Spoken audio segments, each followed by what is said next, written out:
नमस्कार दोस्तों, मैं नाम प्रियांशु और आप देखना शुरू कर चुके हैं day light educational and charitable trust का ऑफिशियल यूट्यूब चैनल। दोस्तों, आज की इस वीडियो में हम आपको बायोटेक्नोलॉजी कोर्स के बारे में पूरी जानकारी देंगे। बायोटेक्नोलॉजी कोर्स इंजीनियरिंग की एक ऐसी फील्ड है जिसकी डिमांड हमारे देश के अलावा भी विदेशों में काफी तेजी से बढ़ रही है और इसी अवसर को देखते हुए हर युवा अपना कैरियर इस फील्ड में बनाना चाहता है। अगर आप भी एक ऐसे छात्र हैं जो अपना कैरियर बायोटेक्नोलॉजी कोर्स में बनाना चाहते हैं तो आपको यह वीडियो अंत तक जरूर देखनी चाहिए। लेकिन इस कोर्स को करने से पहले आपको इस कोर्स से रिलेटेड वो सारी जानकारी जान लेनी चाहिए ताकि आपको भविष्य में किसी प्रकार की कोई दिक्कत न हो। जैसे बायोटेक्नोलॉजी कोर्स क्या होती है, यह कोर्स करने के लिए आपकी योग्यता क्या होनी चाहिए, आप कौन कौन से कोर्स को करके एक बायोटेक्नोलॉजिस्ट बन सकते हैं, यह कोर्स पूरा होने के बाद आपकी सैलरी क्या होगी, आप कौन कौन से जॉब प्रोफाइल पे जॉब को कर पाएंगे और नामांकन की प्रक्रिया क्या रहेगी और कॉलेज के फीस के बारे में हम पूरी जानकारी आपको देने वाले हैं। तो इतने सारे सवालों के जवाब आपको इस वीडियो में मिलने वाले हैं, इसलिए इस वीडियो को अंत तक तो देखना जरूर बनता है। तब तक अगर आप हमारे चैनल पे नए हैं और हमारे चैनल को अभी तक सब्सक्राइब नहीं किया है तो हमारे चैनल को जरूर सब्सक्राइब करें, साथ ही बेल आइकन को भी प्रेस करें ताकि हमारे चैनल पे आने वाले कोई भी अपडेट आप मिस न कर पाए। इसके अलावा आप हमें इंस्टाग्राम और फेसबुक पेज भी फॉलो कर सकते हैं।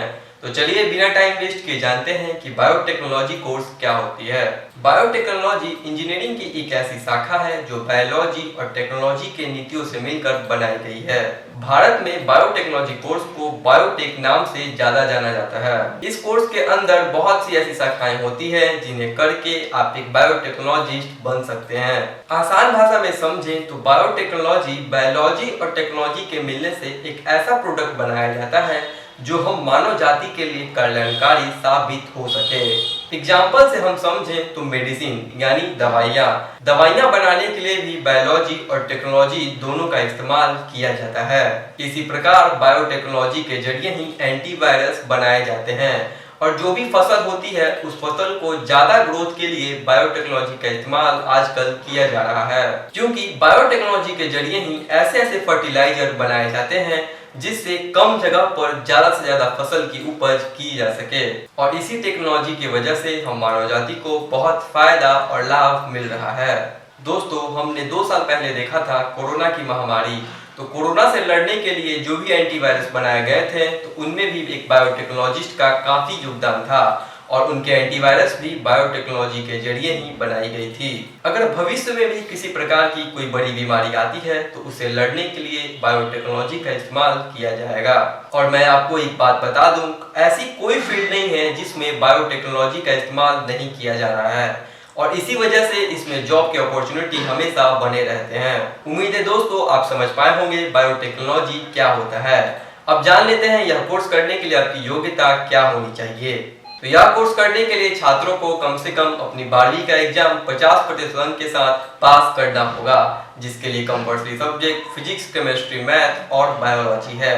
उम्र सीमा की बात करें तो इसके लिए छात्रों की न्यूनतम आयु 17 वर्ष और अधिकतम आयु 30 वर्ष होनी चाहिए। अगर इससे थोड़ा भी कम या थोड़ा भी ज्यादा है तो आप इस कोर्स के लिए एलिजिबल नहीं हो पाएंगे। अब जान लेते हैं एक बायोटेक इंजीनियर बनने के लिए आप कौन कौन से कोर्स को कर सकते हैं एवं उसकी ड्यूरेशन क्या रहेगी। तो दोस्तों, पहला कोर्स है डिप्लोमा इन बायोटेक्नोलॉजी इंजीनियरिंग। यह डिप्लोमा प्रोग्राम पूरे 3 साल का होता है जिसमें टोटल 6 सेमेस्टर होते हैं। इसे करने के लिए छात्रों को कम से कम अपनी 10वीं का एग्जाम 50% अंक के साथ पास करना होगा, तो ही आप इस कोर्स के लिए एलिजिबल हो पाएंगे। दूसरा है बीएससी इन बायोटेक इंजीनियरिंग यानी bachelor of science in biotechnology engineering. यह एक प्रकार की ग्रेजुएशन की डिग्री है जो पूरे 3 साल की होती है, जिसमें टोटल 6 सेमेस्टर होते हैं। यह कोर्स को करने के लिए आपको किसी मान्यता प्राप्त बोर्ड से अपनी 12वीं का एग्जाम 50% अंक के साथ पास करना होगा, तो ही आप इस कोर्स के लिए एलिजिबल हो पाएंगे, जिसके लिए compulsory subject physics, chemistry, math और बायोलॉजी है। तीसरा है बीटेक इन बायोटेक इंजीनियरिंग यानी bachelor of technology in biotech engineering. यह एक प्रकार की बैचलर की डिग्री होती है जो पूरे 4 साल की होती है, जिसमें 8 सेमेस्टर होते हैं एवं इस कोर्स को करने के लिए भी आपको कम से कम अपनी 12वीं का एग्जाम 50% अंक के साथ पास करना होगा, जिसके लिए compulsory subject physics, chemistry, math और बायोलॉजी है। इसके बाद भी अगर आप अपनी पढ़ाई को आगे जारी रखना चाहते हैं तो आप इस कोर्स में मास्टर और पोस्ट ग्रेजुएशन की डिग्री ले सकते हैं। लेकिन आपको एक बात पता होनी चाहिए, आप इन कोर्स में डायरेक्ट एडमिशन नहीं ले सकते हैं। पहले आपको बायोटेक में ग्रेजुएशन की डिग्री हासिल करनी होगी, तो ही आप इन मास्टर की डिग्री को कर पाएंगे। इतना जान लेने के बाद अब यह जानते हैं कि यह कोर्स पूरा होने के बाद आप कौन कौन से पोस्ट पे जॉब को कर पाएंगे। तो आप research laboratories, health care centre, animal husbandry, medical writing, food manufacturing industry, genetic engineering, agriculture sector, फार्मिस्ट company इत्यादि में जॉब को कर पाएंगे। अब जानते हैं यह कोर्स पूरा होने के बाद आपकी शुरुआती सैलरी क्या हो सकती है।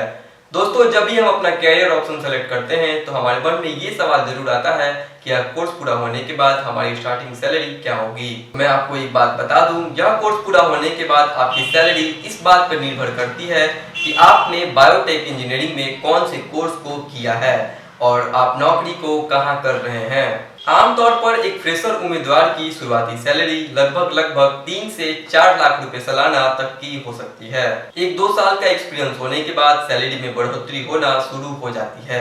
अब जानते हैं यह कोर्स में आप कैसे नामांकन ले सकते हैं और जो भी कॉलेज की फीस होगी वो क्या रहेगी, और आपके एडमिशन में डेलाइट ट्रस्ट आपका किस प्रकार से मदद करेगी, इस बात को भी हम समझाएंगे।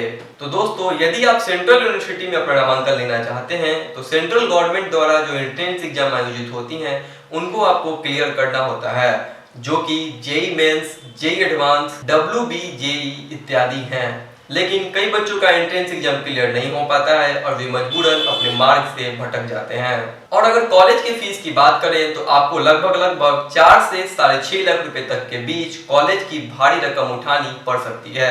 ऐसे में दिक्कत उन बच्चों को होती है जो फाइनेंशियली बहुत वीक होते हैं और मजबूरन अपनी पढ़ाई को छोड़ने की सोच लेते हैं। लेकिन मैं आपको एक बात बता दूं कि अगर आप एक ऐसे छात्र हैं जिनका एंट्रेंस एग्जाम भी क्लियर नहीं हो पा रहा है और वे पैसों की तंगी की वजह से अपनी उच्च शिक्षा को पूरा नहीं कर पा रहे हैं, तो आपको अब अपने कॉलेज फीस की टेंशन लेने की कोई जरूरत नहीं है, क्योंकि आपके पास अब आ गया है Delight educational and charitable trust की स्कॉलरशिप। जी हाँ दोस्तों, आप हमारे डेलाइट ट्रस्ट के माध्यम से अपना नामांकन भारत के किसी भी राज्य में बिल्कुल 0 ट्यूशन फी पे करा सकते हैं। हमारा ट्रस्ट आपके 100% कॉलेज फीस की जिम्मेदारी लेता है। आप मात्र अपने खाने, रहने और यूनिवर्सिटी की मामूली एग्जामिनेशन फी पे ही कोई भी कोर्स करके आप अपने जीवन में आगे बढ़ सकते हैं। उम्मीद है दोस्तों, आपको बायोटेक्नोलॉजी इंजीनियरिंग से वो सारे सवालों के जवाब मिल गए होंगे जिसकी आप तलाश कर रहे थे। अगर यह वीडियो आपको इन्फॉर्मेटिव लगी हो तो इस वीडियो को जरूर लाइक करें और इस चैनल पे नए हैं तो चैनल को भी जरूर सब्सक्राइब करें। साथ ही इस वीडियो को उन तमाम जरूरतमंद छात्रों के साथ शेयर कीजिए जो पैसों की तंगी की वजह से या फिर एंट्रेंस एग्जाम ना क्लियर होने की वजह से अपनी पढ़ाई को पूरी नहीं कर पा रहे हैं। अगर आप चाहते हैं किसी और कोर्स के बारे में जानकारी लेना तो हमें कमेंट करके जरूर बताएं। हम जल्दी प्रयास करेंगे उस कोर्स पे भी वीडियो लाने की। मिलते हैं अगले वीडियो में, तब तक बने रहिए डेलाइट के साथ। बहुत धन्यवाद।